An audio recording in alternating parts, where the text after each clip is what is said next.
Hari ini perkuliahan kita dengan judul keragaman mikroorganisme. Mikroba ada di berbagai habitat.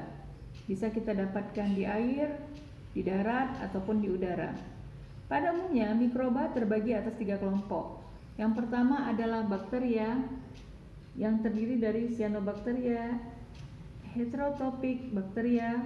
Yang kelompok kedua adalah eukariot, terbagi atas flagellata, basal protista, rhodophytes, alveolatus,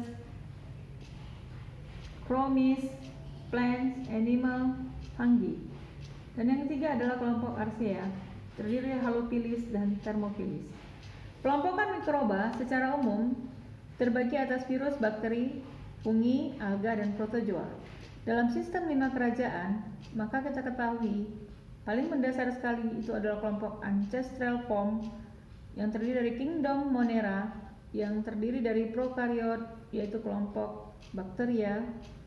Masuk kingdom kedua yaitu protista yang terdiri dari eukariot, di mana tubuhnya memiliki satu sel disebut dengan uniseluler. Mikroorganisme secara prinsip terdiri dari alga dan protozoa.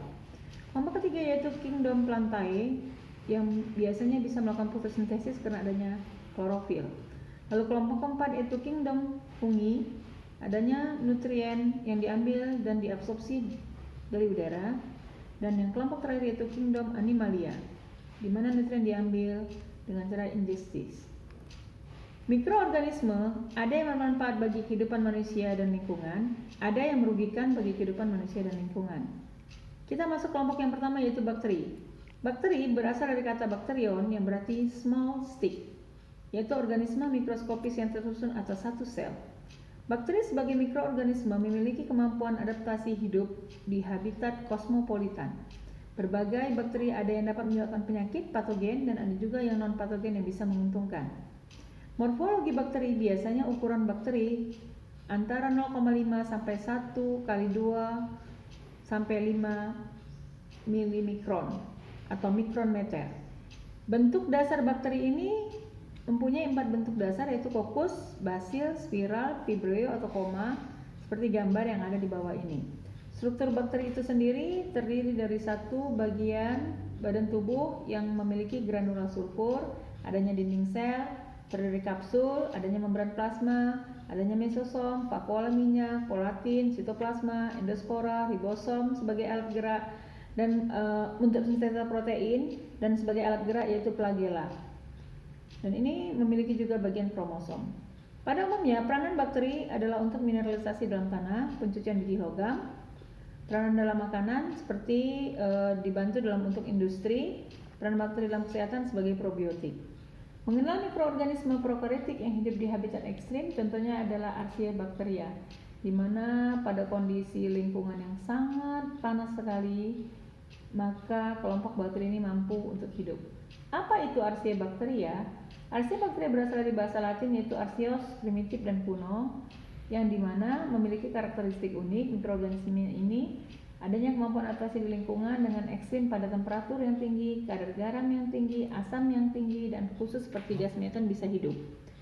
Morfologinya terdiri dari batang, kokus, spiral, bentuknya tidak tetap, pleomorfik, uniseluler sampai agregat, berukuran mulai 0,1 sampai 15 mikronmeter, kemudian sampai juga bisa berukuran 200 mikrometer. Organisme gram positif dan gram negatif, replikasinya dengan pembelahan biner, tunas, fragmentasi. Pada biasanya umumnya fisiologinya terdiri dari aerob dan anaerob, adanya fakultatif juga. Mesofilis sampai hiperthermofilis tumbuh di bawah 100 derajat Celcius. Umumnya ditemukan di perairan Antartik. Kebutuhan nutrisi daripada bakteri tersebut biasanya chemolitotop dan organotrotop.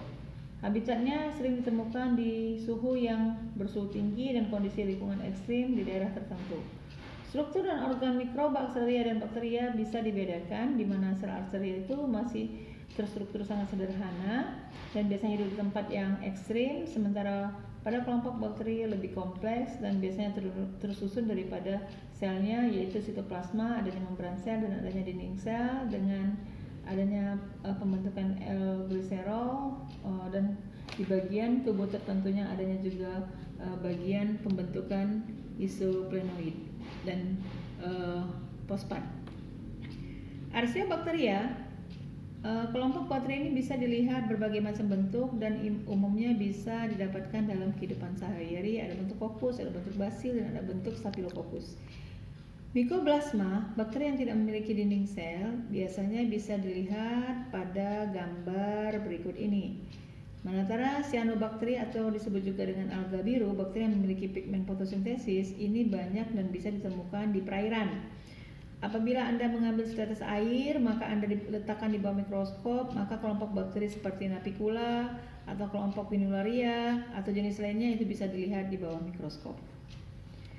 Baik, kita akan lanjutkan kepada jenis kedua yaitu fungi.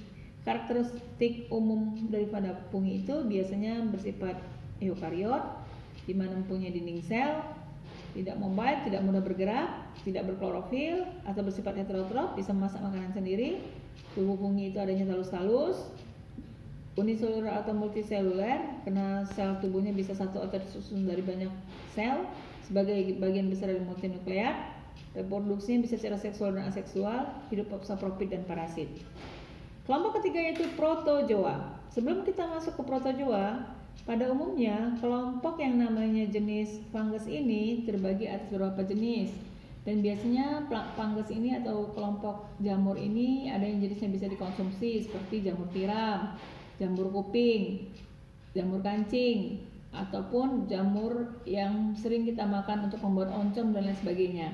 Termasuk juga membantu dalam bidang pangan dan industri seperti Rhizopus oryzae, yaitu jenis jamur tempe.